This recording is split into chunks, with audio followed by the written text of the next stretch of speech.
Muy buenas tardes, estimados y estimadas alumnas y alumnos de Puntaje Nacional. Hoy vamos a seguir con nuestra clase de química. Ya estamos viendo nuestra tercera clase de química orgánica. La semana pasada, no sé si lo recuerdan, vimos grupos funcionales y también vimos tipos de isomería, ¿cierto? Los que nos quedaban. Entonces, hoy vamos a ver tipos de reacciones químicas, también los tipos de rupturas de enlaces, el concepto de nucleófilo, de electrófilo, de sustitución nucleofílica, reacciones de adición y reacciones de eliminación. Les anticipo que los nombres nucleófilo, nucleofílico, sustitución nucleofílica hacen como que uno se sienta químico, como que, no, que esta cuestión es muy, como que es algo muy complicado.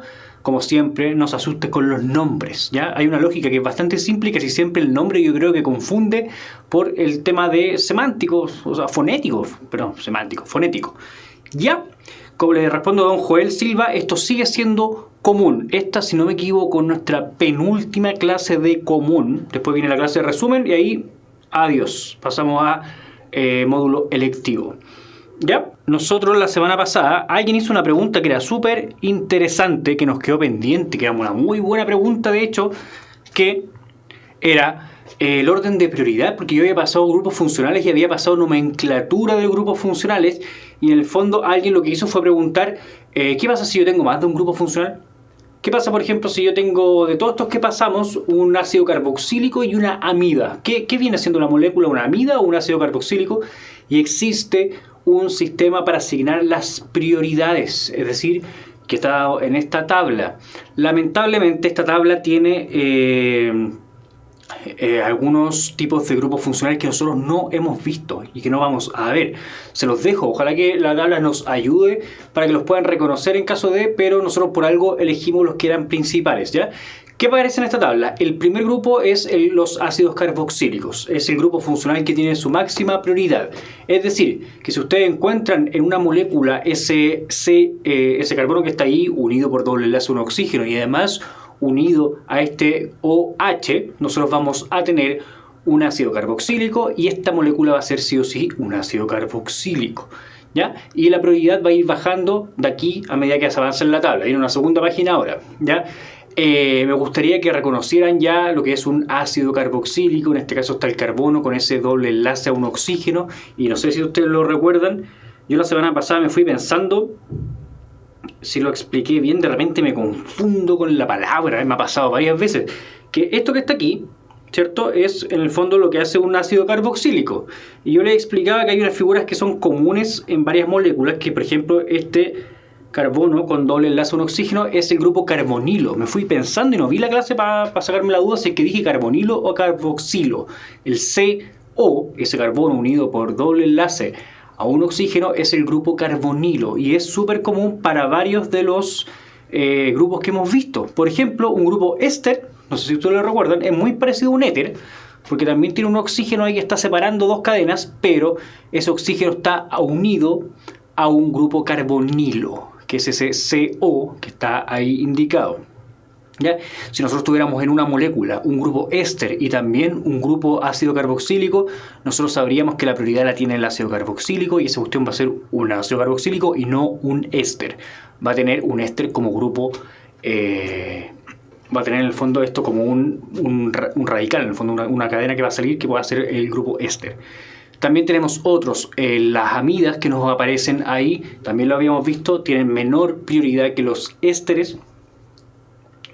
Aparecen unos que me gustaría que ustedes a lo mejor pudieran reconocer. El anhídrido de ácido es ese que está ahí, el halogenuro de ácido también está ahí, ese X es un halógeno, ¿se acuerdan? Flúor, bromo, cloro, yodo, cualquiera de esos átomos que esté ahí unido a un grupo carbonilo va a formar un grupo que se llama halogenuro de ácido. Recuerden que esta tabla va a quedar dando vueltas.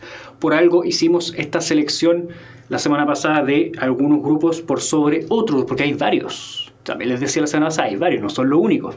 Aldehídos tienen menor prioridad que los que estaban anteriormente. Cetonas tienen menor prioridad que los aldehídos y también que los que estaban anteriormente. Entonces, si yo en una molécula orgánica tengo un grupo cetona, pero también tengo un grupo aldehído al final de la cadena, esto va a ser un aldehído, ¿cierto? Que va a tener una porción de cetona. También tengo los alcoholes, aparecen las aminas, éteres y después ahí empezamos a diferenciar entre los dobles enlaces, y si es que no hay nada de esto, es decir, que si tenemos una molécula que está unida solamente por enlaces simples y que tiene solamente carbono e hidrógeno, estamos hablando de un alcano. ¿Ya? En el fondo esa es la respuesta que a la pregunta muy interesante que nos hizo alguien en el chat, no recuerdo su nombre, pero con respecto al orden de prioridad. Esta tabla que acabo de mostrar dividida en dos partes muestra desde arriba hacia abajo cómo va decreciendo la prioridad a la hora de denominar una molécula. ¿Qué más vimos? Vimos esto de los isómeros ópticos, que era una cuestión súper importante porque era el tipo de isomería que podía ser más complicada de ver. Se basaban en este concepto que se llamaba quiralidad, que tiene un fundamento geométrico. ¿Se acuerdan que eran como dos imágenes especulares que no eran superponibles? Ahí yo les pedí por favor que pensaran un poquito en sus manos y que se le dieran una vuelta a ese fenómeno, que si bien cumplen con todos los requisitos para ser considerados iguales, no se pueden poner uno arriba de otro porque están orientados hacia direcciones distintas, ¿ya? Y eso pasaba cuando yo tenía, por ejemplo, un carbono con hibridación sp3, que espero que ustedes ahí asocien en su mente que el sp3 está unido a 4 átomos distintos, o sea, que está unido a 4 átomos, y en este caso, cuando tenemos que ese carbono está unido a 4 átomos distintos, se va a dar un centro de quiralidad, o vamos a tener un carbono que es quiral.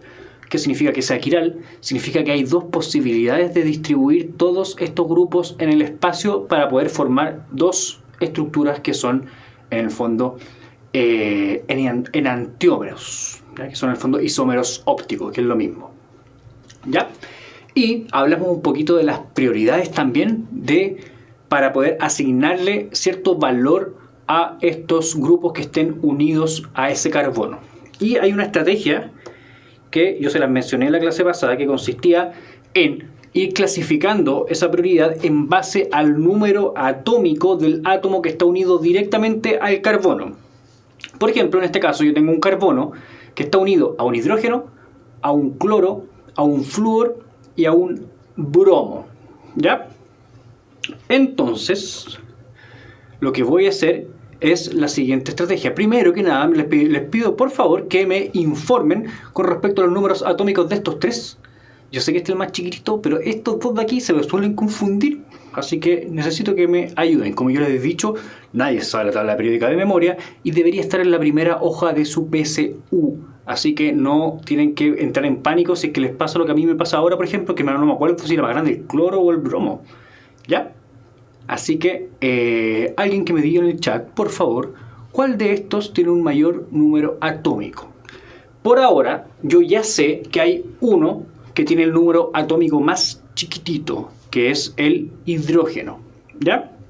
Entonces, voy a imaginarme esta misma molécula, pero voy a poner el hidrógeno, que es el que tiene el número atómico más chico. Casi siempre va a ser un hidrógeno, pero si no es un hidrógeno tengo que agarrar el que tiene el número atómico más chico mirando tridimensionalmente hacia adentro de la pantalla. Yo sé que le puedo estar pidiendo demasiado porque estamos en 2D. Yo sé que representar algo que es 3D en 2D siempre va a tener dificultades. Yo aquí tengo entonces un carbono central, ¿cierto? Ahí está el carbono, lo estoy ahí dibujando, y el hidrógeno, que es este que está aquí, que es el que tiene el número atómico más chiquitito, lo vamos a imaginar hacia adentro de la pantalla, es decir, no lo vamos a ver.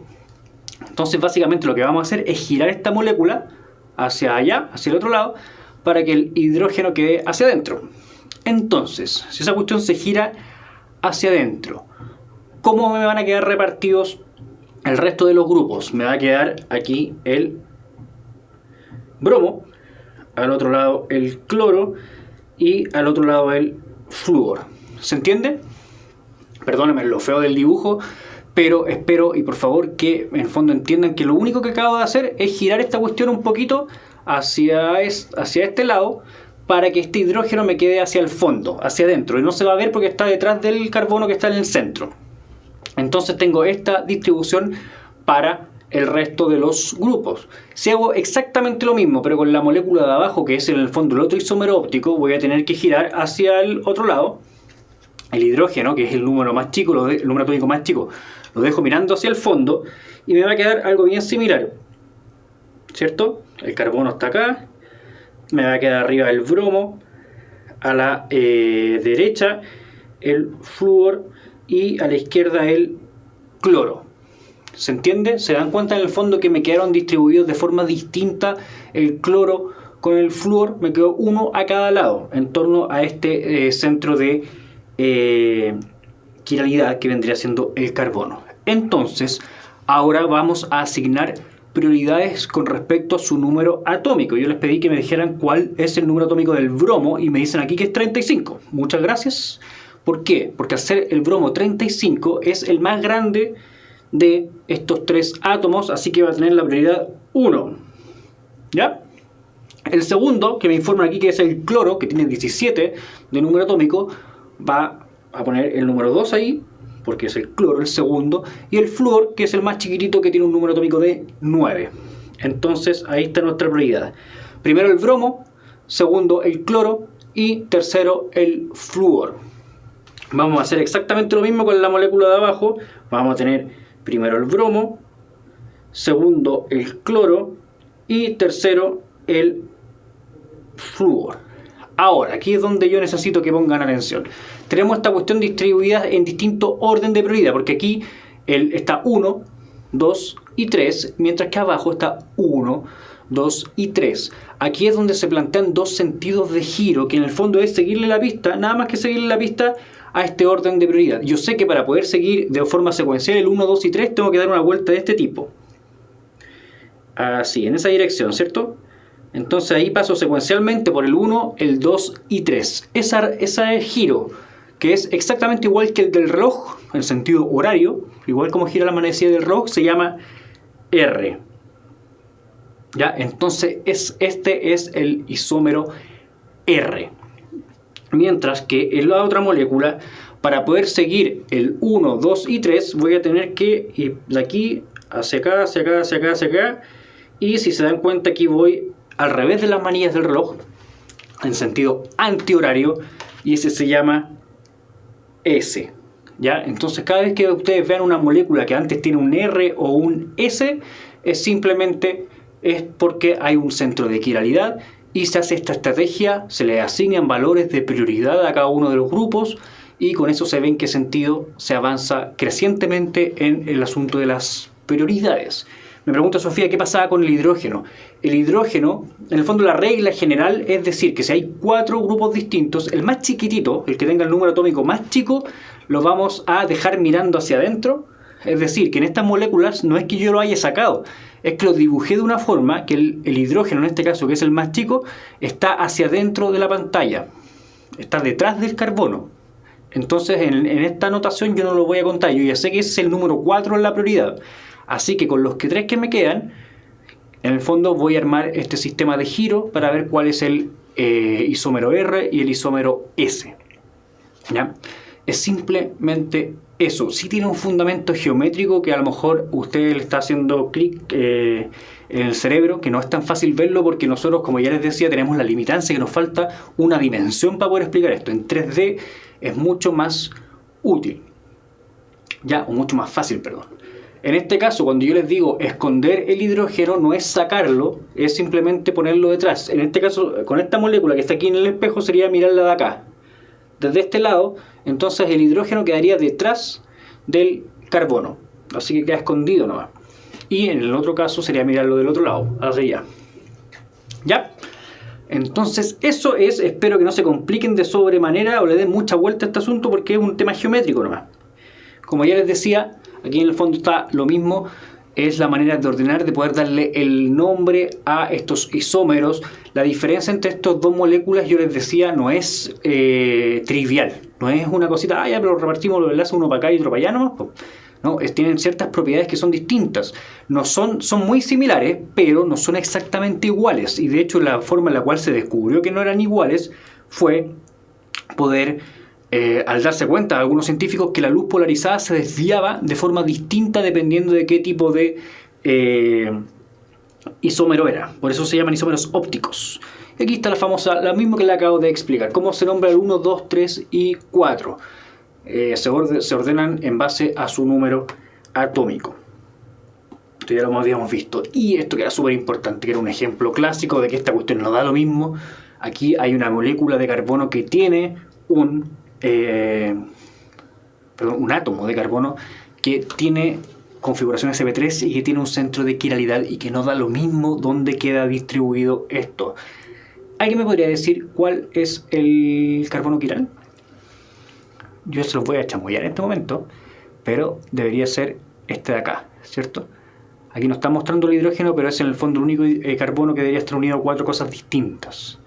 Les recomiendo eso como estrategia para poder buscar cuáles son los centros de quiralidad. Un carbono que está unido a 4 grupos que son distintos, ¿ya? Si no me equivoco, y me estoy a lo mejor al borde del chamullo, acá hay un carbono que está unido a un nitrógeno, que está unido a un, ahí está, ¿cierto? Unido al otro resto de anillo y al otro resto de anillo que es distinto, y además hay un hidrógeno que no aparece. Entonces es un carbono con configuración, con hibridación sp3. ¿Ya? Pero no les voy a dar mucha complicación con eso. Y la clase pasada nos quedó el siguiente ejercicio pendiente. Para asignar el nombre y la configuración correcta R o S al compuesto que está ahí, esa molécula, el orden de prioridad de los sustituyentes presentes en el carbono quiral de este compuesto es... Y aquí están las siguientes posibilidades. Esta es una pregunta de los tíos del DENRE, un modelo DENRE oficial, donde ustedes pueden ver la manera en la cual los tíos del DENRE nos preguntaron esto. No nos hicieron dibujar, ni hacer los monitos 3D, ni tenemos que llevar palitos de fósforo a la PSU. Nos preguntaron de esta forma para que nadie se complique. Entonces, ¿cómo lo hacíamos nosotros? Teníamos 3 grupos. Todas las alternativas tienen distinto orden para los mismos 3 grupos, si no me equivoco, ¿cierto? Es el CH3, donde este carbono del metilo está unido directamente al carbono quiral. Tenemos después el OH, no, el CH2, después con bromo, donde el carbono de allá es el que está unido directamente al carbono quiral. Y tenemos también el OH, donde el oxígeno es el que está unido al carbono quiral. Entonces, la pregunta es, ¿cuál tiene el primer orden de prioridad? Y la respuesta, en el fondo, nosotros tenemos que saberla con la regla. La regla nos decía, vamos a ver el número atómico, comparar los números atómicos de aquellos átomos que estén directamente unidos al carbono quiral. En este caso, tenemos carbono, el carbono el que está unido al carbono quiral. Aquí también hay un carbono que es el que está unido al otro carbono quiral, y aquí tenemos un oxígeno. El oxígeno tiene un número atómico mayor que el carbono, así que sí o sí, este va a ser el primero. ¿Ya? Es el que tiene mayor prioridad. Ahí tenemos listo el primero. Nos queda ir identificando entre el segundo y el tercero. ¿Cuál es el segundo y cuál es el tercero? ¿Qué nos dice la regla entonces? Si tenemos 2 átomos que son iguales unidos al carbono quiral, pasamos a los enlaces que vienen inmediatamente después, ¿ya? En este caso tenemos un carbono y también tenemos un carbono. Tenemos que pasar entonces al enlace que viene. Este carbono está unido a 2 hidrógenos y a un carbono más, mientras que el otro está unido directamente a solo a hidrógenos. Entonces, el que está unido a átomos de mayor número atómico vendría siendo este carbono, porque está unido también a otro carbono. ¿Ya? En el fondo lo que les estoy pidiendo es que vean que si el primer enlace directamente a partir del carbono quiral no logra dilucidar cuál de los dos es, hay que pasar a los enlaces que vienen a partir del otro átomo. ¿Ya? Ir avanzando en el fondo dentro del mismo grupo. Espero que no sea tan complicado. Entonces tenemos que viene el CH2.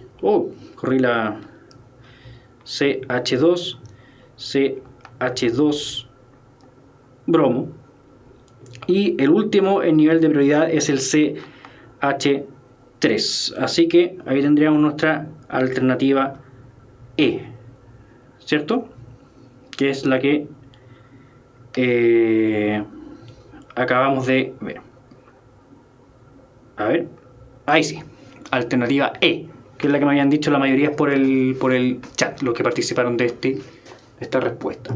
Ya, esta es la forma en la cual los tíos del DENRE nos pasan esta materia, nos ayudan a ir viendo esto. No nos dimos la lata, afortunadamente, de verlo de una manera tridimensional. el bromo que estaba aquí era el átomo más grande, el que tenía el número atómico más grande de todos los que están aquí, pero no alcanzamos a llegar a él, porque recuerden en el fondo que avanzamos del primer enlace que está unido al carbono quiral, después si es que ese no resuelve, pasamos al segundo, y si es que ese no resuelve, pasamos después al otro, pero aquí no alcanzamos a llegar a este bromo, que está, le falta una R, así que en este caso no se llegó ahí nomás.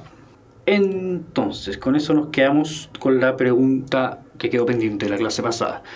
Otra cosa que nos quedó pendiente ver en nuestro tópico de química orgánica son las moléculas orgánicas de importancia biológica. Recuerden que en un principio la química orgánica tenía que ver con las moléculas biológicas. Sin embargo, después de este experimento donde se generó urea de forma artificial, se dieron cuenta que no era tan así, pero aún así las moléculas orgánicas dependen de los compuestos orgánicos. Las moléculas de importancia biológica, perdón, en el fondo dependen de los compuestos orgánicos porque el carbono sigue siendo característico de la vida.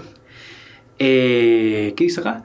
El correcto funcionamiento de nuestro cuerpo se debe a grandes moléculas que en el fondo se llaman macromoléculas y todas son orgánicas, que las hemos visto en la primera clase de biología, los que siguen las clases de biología, ¿ya? Y vamos a hablar rápidamente de ellas porque en el fondo hay que pasarla en química también. Puede aparecer al que no le gusta nada la biología, que no dice, ¿saben qué? Yo me conformo con los puntos que me va a dar química y no me interesa la biología. En la prueba de química igual les puede aparecer un encabezado de esto, o le puede aparecer una pregunta química sobre una molécula como una proteína. La proteína son en el fondo grandes moléculas orgánicas que están formadas por repeticiones de ciertas moléculas fundamentales que se llaman aminoácidos, ¿ya? En el fondo esto es un polímero cuyo monómero es el aminoácido. Y estos aminoácidos están formados por una cadena de carbono que está unido a un ácido carboxílico y también está unido a un grupo amino. Por eso se llaman aminoácidos, ¿ya? En un lado amino, tienen un lado ácido carboxílico, también un grupo carboxilo. También, normalmente están formadas por carbono, hidrógeno, oxígeno, nitrógeno y azufre. Aun cuando todos los aminoácidos tienen ese grupo ácido carboxílico y también ese grupo amino, tienen una cadena R que es variable y por eso existen 20 aminoácidos que se ocupan en los organismos vivos, normalmente en los mamíferos, ¿ya? Hay más posibilidades de aminoácidos. Y de hecho los aminoácidos, si ustedes se fijan en su estructura, tienen un carbono, que es el carbono central, que es un centro de quiralidad. Así que existen también isómeros ópticos de los aminoácidos. Otra molécula que es de importancia biológica son los lípidos, que son grandes cadenas que pueden de carbonos e hidrógenos, de hidrocarburos, que pueden ser saturadas o insaturadas. Nosotros ya vimos que las moléculas o los hidrocarburos saturados son los que tienen todos los hidrógenos posibles, es decir, que no tienen dobles enlaces, mientras que aquellos que son insaturados son los que tienen dobles enlaces. De hecho, esos dobles enlaces son las insaturaciones, ¿ya? Están formados principalmente de carbono, oxígeno e hidrógeno, ¿no? Aun cuando tienen una larga cadena que es de hidrocarburos, suelen tener también la participación en alguno de los extremos de oxígeno u otro átomo dando vueltas. Otra molécula muy importante, estoy como leyéndole una información nutricional de cualquier producto que se coma, son los hidratos de carbono o carbohidratos, que son moléculas orgánicas que se forman de carbono, oxígeno e hidrógeno. Normalmente la proporción de estas moléculas es por cada átomo de carbono voy a tener el doble de hidrógeno y lo mismo de oxígeno. Es decir, que por cada átomo de carbono voy a tener un equivalente a una molécula de agua. Por eso se llaman carbohidratos. Vamos a tener carbohidratos que son poliméricos, que pueden ser la repetición de muchos monómeros, como por ejemplo la celulosa, ¿ya? El almidón. Y esos monómeros pueden tener distinta cantidad de carbonos, siendo por ejemplo hexosas, pentosas y bueno, aquí tenemos a hexosas allá, la glucosa y la fructosa son hexosas, y aquí tenemos una ribosa que es una pentosa. Son muy importantes en la vida y no les quiero dar mucho la lata biológica porque yo me imagino que ustedes están siguiendo las clases de biología. La glucosa se ha visto, me pregunta don Alberto Einstein, si la glucosa él la ha visto representada tanto como cíclica como extendida. Sí, la glucosa suele tomar una forma cíclica cuando anda solita por el mundo. Suele en el fondo cerrarse y formarse un anillo, y ese anillo tiene hartas propiedades interesantes desde un punto de vista geométrico. El tema es que, como yo les decía, la glucosa también puede formar polímeros. Entonces, para la formación de esos polímeros es necesario que se rompa ese anillo para poder unir y ir pegando un extremo con otro. Pero tiene toda la razón. La glucosa es un caso de carbohidrato que se puede encontrar tanto en su forma extendida o en su forma cíclica.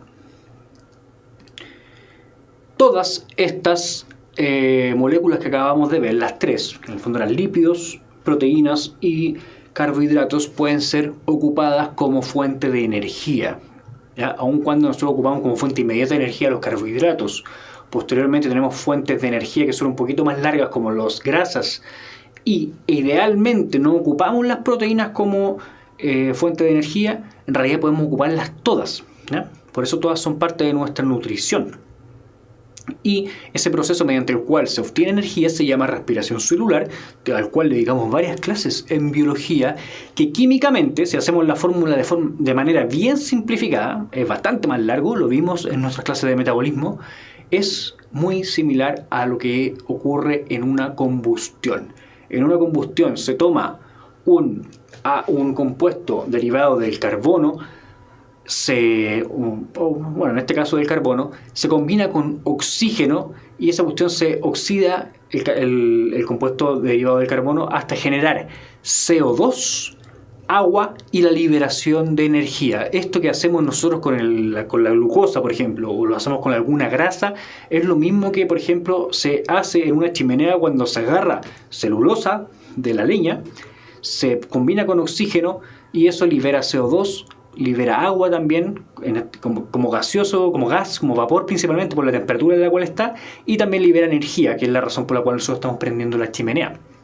¿Ya? Esta es una ecuación que muestra la combustión completa de cualquier combustible, valga la redundancia. Si que hay combustión incompleta, no se genera CO2, sino que se genera CO, que es un monóxido de carbono.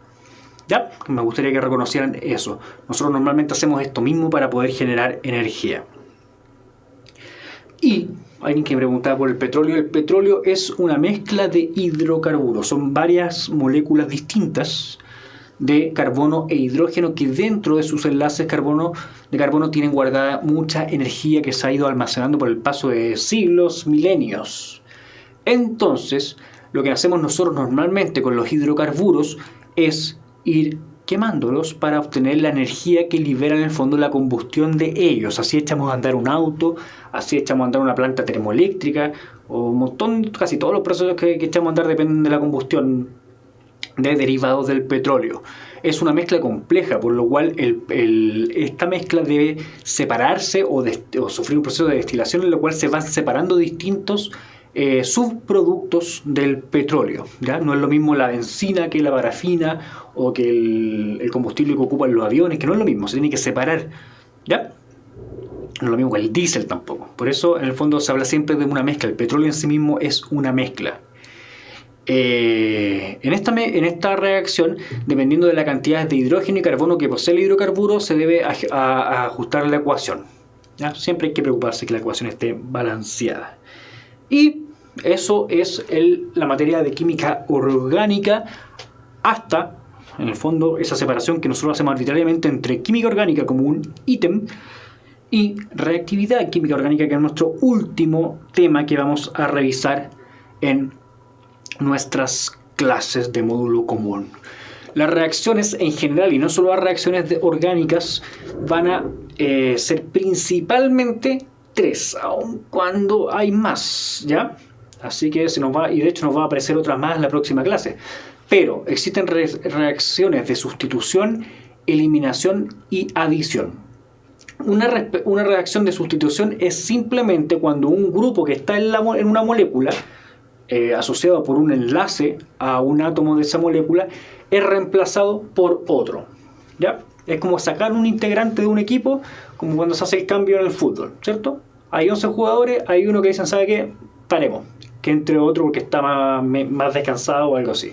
En este caso, que tenemos esta sustitución, un átomo de carbono que está unido a 3 cadenas radicales y a un átomo I, un átomo cualquiera, va a ser reemplazado, va a ser sacado de esta molécula el I para ser reemplazado por el Z, y después vamos a tener el Z siendo parte de la molécula y el I en el fondo siendo liberado. Eso es una sustitución, uno por otro.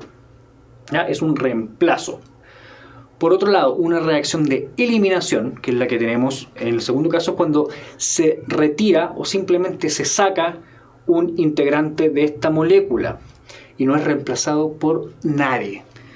Si es que no es reemplazado por nadie, vamos a tener el problema de que nos van a quedar enlaces disponibles. El carbono, por ejemplo, aquí está unido, cada carbono está formando 4 enlaces. Entonces, si nosotros le sacamos estos 2 integrantes, el Z y el I, los retiramos, van a quedar 2 enlaces pendientes, 2 enlaces por formar. Entonces, cada vez que nosotros veamos una eliminación en química orgánica, el producto de esta eliminación va a ser la molécula sin lo que se sacó, pero se va a formar un doble enlace entre carbonos para poder, en el fondo, seguir completando el octeto de esos carbonos, que sigan contentos con todos los enlaces que necesitan. Para que cada carbono quede con 4 enlaces y no se una nadie más, va a tener que formarse un doble enlace entre los carbonos. Así que es un ejemplo de... O sea, es donde ustedes tienen que reconocer si es que les muestra una reacción con una incógnita y aparece el doble enlace, se trata de una eliminación. Si es que, me pregunta ahí la señorita Isabel, si es que esta molécula, a esta misma yo le siguiera haciendo una eliminación y eliminar estos 2 R de acá, ¿se me podría formar un tercer enlace? Efectivamente. En el fondo la regla dice que cada vez que se elimina un grupo de una molécula, sus enlaces deben ser compensados por la formación de un enlace múltiple. Puede generarse un enlace doble, o si sigo eliminando cosas, armar un enlace triple. En el fondo la idea es que se llenen los enlaces de los carbonos. Y la adición, que es en el fondo el último tipo de reacción que vamos a ver hoy, es exactamente lo mismo que la eliminación, pero todo lo contrario. Cuando una molécula tiene un doble enlace, se le pueden agregar 2 grupos más a esos carbonos que están formando el doble enlace, pero por supuesto, para que se unan a 2 grupos distintos, 2 grupos más, el doble enlace va a desaparecer. Entonces se integran 2 átomos o 2 grupos más a esta molécula para ser parte de ella sin, en el fondo, desplazar a nadie, sin que sea una sustitución, porque aquí no se sacó a nadie, a ningún grupo para que entraran este A y este B.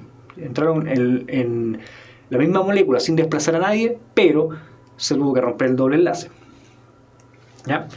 ¿Qué elementos se puede encontrar en el petróleo que puede generar problemas al procesarlo?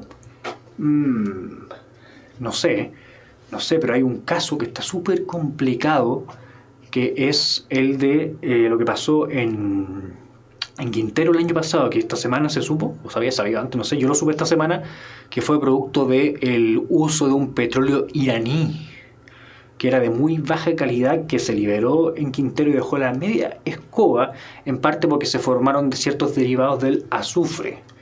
¿Ya? El azufre podría ser, en base a ese caso, yo le podría aventurarme a darle una respuesta que el azufre puede generar problemas en el procesamiento del petróleo, porque nosotros no lo andamos buscando como para darle una utilidad directa como combustible.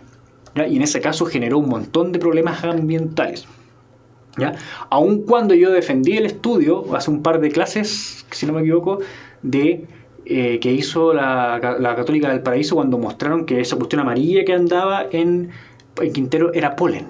¿Ya? Como una polémica súper importante, pero esa cuestión amarilla era polen. Nadie decía que no hubiese azufre. Probablemente hoy día mismo haya azufre en Quintero. ¿Ya? Sigamos. Existe también, cuando se generan ciertas reacciones, a veces hay formación de enlaces, pero también existe el rompimiento de otros enlaces. Hay distintas maneras en las cuales se puede romper un enlace, por ejemplo, mediante una ruptura homolítica o una ruptura heterolítica. Cuando se rompe un enlace de una forma homolítica, los electrones que están dando vueltas, que están formando este enlace, se distribuyen de forma igualitaria, lo cual es súper extraño, aun cuando a nosotros nos haga sentido que cada electrón se vaya para cada átomo.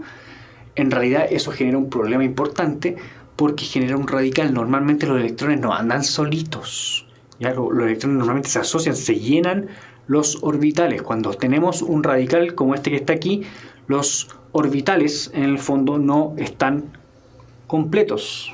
Tienen un átomo que está solo aquí.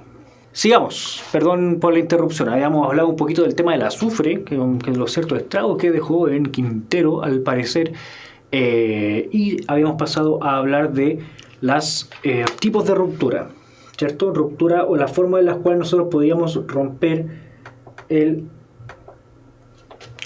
los enlaces. Los enlaces se pueden romper de distintas maneras. Recordemos que los enlaces en el fondo son uniones de átomos que están compartiendo electrones, ¿ya? Y esos electrones, cuando se rompe este enlace, pueden distribuirse de distintas formas dentro de estos dos átomos que en el fondo son los que los estaban compartiendo. Por ejemplo, se pueden distribuir de forma homolítica. Se rompe el enlace, yo me llevo mi electrón, tú te llevas tu electrón y cada uno con un electrón, así todos nos quedamos felices. Pero eso genera un radical que en el fondo es una estructura con muy poca, escasa estabilidad, ¿ya? Entonces ahí tenemos un problema con estos radicales, ¿ya? Es en el fondo un átomo que se quedó con un solo electrón en su orbital. Por otro lado, existe una ruptura que es la ruptura heterolítica, donde los dos electrones que están formando el enlace se van con un solo átomo. Por ejemplo, en este caso de aquí, que los dos electrones se van a ir hacia el cloro, ¿cierto? Este cloro va a salir de ese hidrocarburo, se va a liberar solo el cloro, pero se va a liberar como ion. Porque el cloro, ustedes saben que es como electronegativo, los electronegativos son como chorizos, son como choros. Dicen, ya, me voy con mi electrón, me lo llevo yo, chao. Entonces, se llevó los dos electrones, se llevó una carga negativa por haber ganado un electrón de más, pero el carbono que quedó y que perdió ese electrón va a quedar con carga positiva. Es decir, se forman iones producto de la ruptura heterolítica. Es súper bueno identificar homolítico de heterolítico. Normalmente nosotros asumimos que la formación de iones es algo más rebuscado, pero no. En este caso la formación del radical es más complicado porque se forma una sustancia que es aún más inestable que los iones, ¿ya? El ion puede ser bastante estable. Y vamos a definir conceptos en esta clase. La próxima clase vamos a trabajar bien con ellos, pero hoy día vamos a definir conceptos que suelen complicar simplemente por cómo suenan. Nucleófilo es una sustancia que le gustan los núcleos. Ustedes saben que filo es amor, afinidad por algo. Entonces, el nucleófilo es el que le gustan los núcleos. Así de sencillo. Los núcleos que tenemos cargas positivas y cargas neutras. En el fondo, el núcleo es predominantemente positivo. Entonces, todos aquellos los que les gusten las cargas positivas van a ser nucleófilos. Es súper importante distinguir los nucleófilos porque cuando ocurre una reacción es porque los átomos que participan de esa reacción algo andan buscando. Por ejemplo, una reacción nucleofílica es cuando un átomo anda buscando cargas positivas. Por eso se produce la reacción. Entonces, toda sustancia que le guste las cargas positivas se va a llamar nucleófilo. Y hay distintos nucleófilos. Hay nucleófilos que son muy buenos para cargas positivas, porque existe un concepto que es la fuerza nucleofílica. Dependiendo del tipo de sustancia, es cuánta afinidad va a tener por las cargas positivas. Entonces, hay nucleófilos que son muy buenos o que tienen mucha fuerza. Entonces, eso va a tener una implicancia que vamos a ver más adelante cuando hablemos de sustitución nucleofílica. Me dice ahí don Enrique que donde el carbono tiene ese electrón se llama carbocatión. En realidad el carbono ese perdió un electrón, ¿ya? Ojo con eso. Los electrones se los llevó el cloro. Cuando el cloro se robó esos electrones, dejó al carbono sin electrones, queda con carga positiva porque queda un orbital vacío y eso es un carbocatión. Está muy bien el nombre que usted le dio, pero ojo con eso, que es porque los perdió. Por otro lado, hablamos de los nucleófilos. También existen los electrófilos. Los electrófilos son otra sustancia, pero que no le gustan las cargas positivas, sino que le gustan las cargas negativas. Una sustancia electrofílica es aquella que se siente atraída hacia los electrones. Las sustancias electrofílicas deben ser deficientes de electrones porque por algo lo andan buscando. ¿Ya? Entonces, hay distintas zonas en las moléculas que tienen mayor o menor densidad electrónica o que tienen potenciales cargas positivas. Los nucleófilos y los electrófilos van a simplemente sentir gusto o ganas de ser parte de una molécula cuando se sientan atraídos por esas zonas, que en el fondo son las que tienen afinidad ellos. Me gustaría, por favor, que estos conceptos los sigamos introduciendo. La próxima clase los vamos a retomar en caso de que alguien le esté en este momento colapsando la cabeza. Hay un tipo de reacción que es la sustitución nucleofílica. En base a los conceptos que ya hemos definido ahora, podríamos ya definir qué es una sustitución nucleofílica. Es un reemplazo de un grupo de la molécula por otro, ¿cierto? Porque definimos al principio sustitución. Y nucleofílica es que ese que va a reemplazar le gustan las cargas positivas. Entonces, una sustitución nucleofílica ocurre cuando una sustancia nucleofílica se acerca a un lugar deficiente de electrones. Ese lugar deficiente de electrones es un lugar donde hay mayor densidad de carga positiva o un lugar donde hay pocos electrones. Veámoslo de esa forma. Ahí se provoca un intercambio entre la sustancia que ataca, que es en el fondo el que está intentando meterse en la molécula, por el atacado, que es el que va a salir de esta molécula. Y así se forma una nueva estructura. ¿Qué es lo que ocurre? Que hay dos tipos de sustitución nucleofílica. Y aquí seguimos complicando la cuestión con los nombres. Me gustaría que ustedes, si es que hasta ahora no han tenido problemas con la materia, por favor no los tengan aquí. Hay una sustitución nucleofílica bimolecular que suena como si fuera un concepto ultra complicado, como si fuera de gente de la NASA. En realidad, me gustaría que lo entendieran con la metáfora del gatito. Una sustitución nucleofílica bimolecular es aquella donde un nucleófilo fuerte, a un gallo que le gustan mucho las cargas positivas,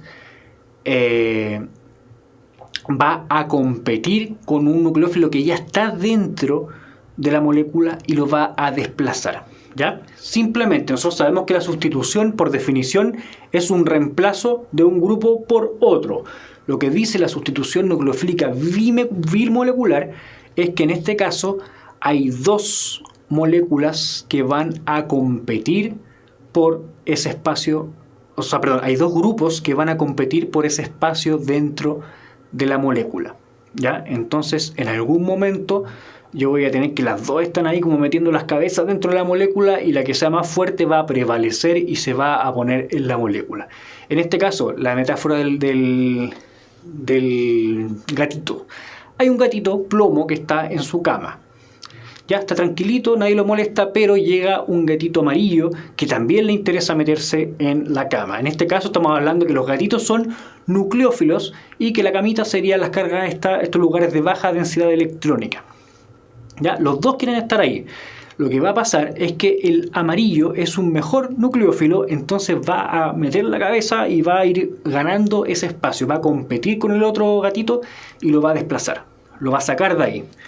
Entonces, en algún momento, que es la figura aquí del medio, están los dos gatitos peleando por la cama. ¿Ya? Entonces, por eso, al existir un momento súper cortito en el cual los dos gatitos están peleando, tenemos una sustitución bimolecular. Me pregunta Millaray si esto entra en la PSU. El gatito lo dudo, pero la sustitución nucleofílica bimolecular y unimolecular sí. ¿Ya? Así que pongan atención, síganme con esto por favor. Por otro lado, la sustitución nucleofílica unimolecular es aquella donde el grupo original, el que ya estaba inserto en la molécula, va a salirse solo de ahí. ¿Ya? Va a decir, ya, yo me voy de esta molécula, no me interesa, y va a dejar el espacio vacío. Y ese espacio vacío va a ser reemplazado por un segundo nucleófilo. ¿Ya?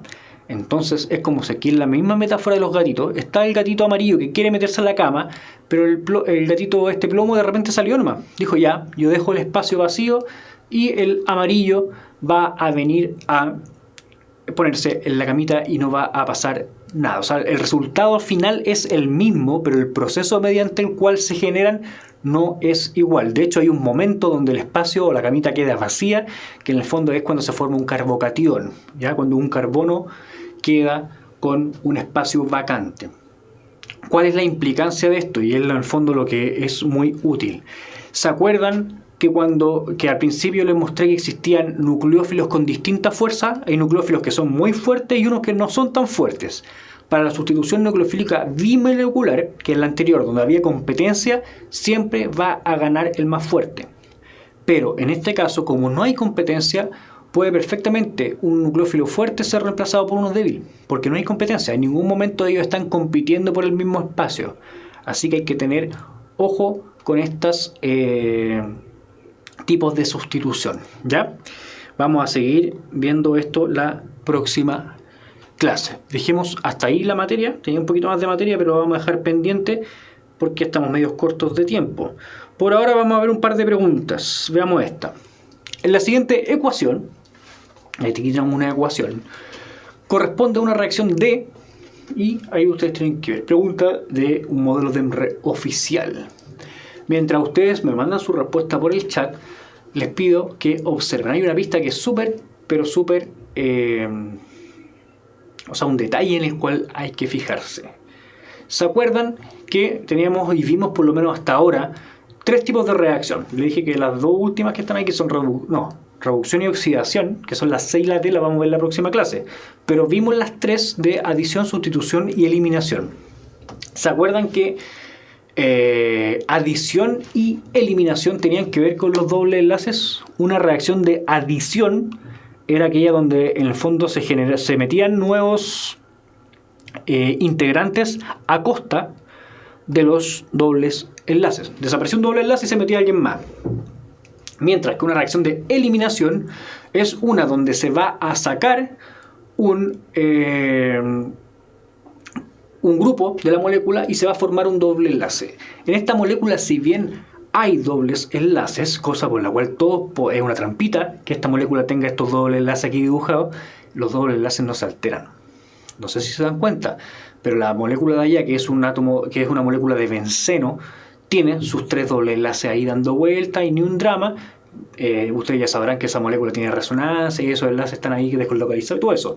Pero esta molécula también los tiene ahí. O sea que si bien hay dobles enlaces, esos dobles enlaces no están participando de la reacción. Entonces, ¿qué pasó acá?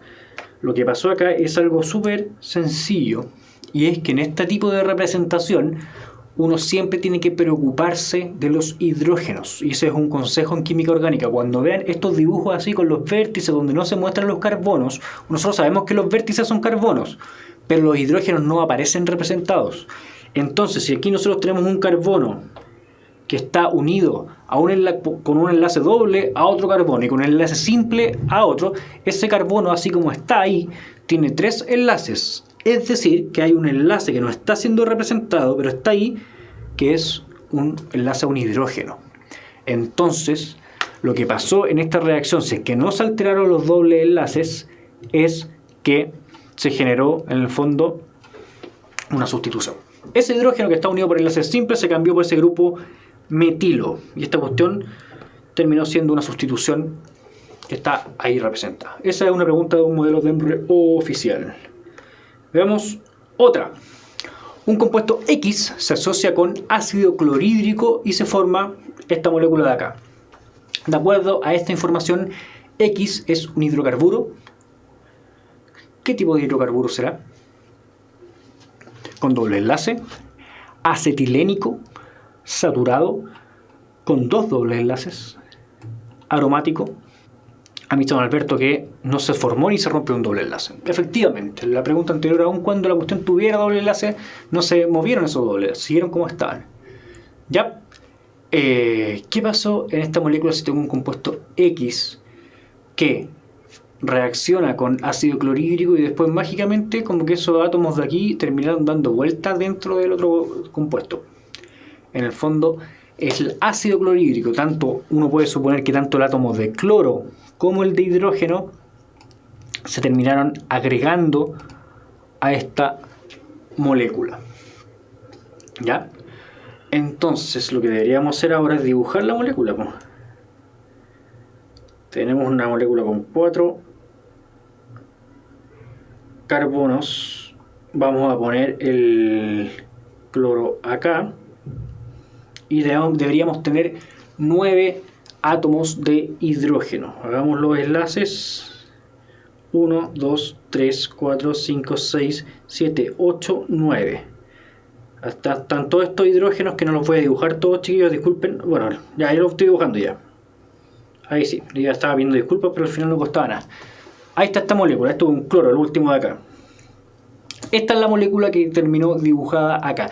Para que se agregara un cloro y un hidrógeno sin que se formara ningún subproducto, lo que tuvo que ocurrir es que en el fondo desechó un doble enlace. Esta es una reacción de adición donde se agregó ácido clorhídrico, se agregó el cloro y un hidrógeno, pero nosotros tenemos que suponer que si no es una sustitución, la molécula anterior, el compuesto X, tenía un doble enlace, y de hecho ese doble enlace fue el que se rompió para poder darle espacio a ese cloro y ese hidrógeno. ¿Ya? Así que sería alternativa A. ¿Ya? Vamos a dejar planteada la pregunta que viene. Dada la siguiente reacción, aquí tenemos una reacción donde tenemos dos compuestos que se transforman a un compuesto 1 y un compuesto 2. ¿Qué opción indica correctamente cómo se forman los compuestos 1 y 2 entre el 2-bromo 2-metilpropano, que es el que está allá a la izquierda, y el etanol, que es el segundo? ¿Qué tipo de reacción dio origen a estos dos compuestos? Ya, les dejo pendiente esta pregunta, se las dejo planteada. Les pedimos las disculpas por los problemas técnicos, ya vamos a solucionarlo, estamos trabajando en ello. Esperamos que la próxima clase volvamos a YouTube para seguir con, en el fondo, nuestro programa. Ya estamos terminando nuestro módulo común. Les dejo de todas formas planteada esta pregunta para que la veamos la próxima semana. Que estén muy bien, en unos próximos 10 minutos más o menos nos vemos los que seguimos en biología. ¿Ya? Así que estén muy, pero muy bien. Esa fue nuestra clase de hoy, nos quedaron ciertas cosas pendientes, pero vamos a seguir de aquí la próxima clase. Chau, chau.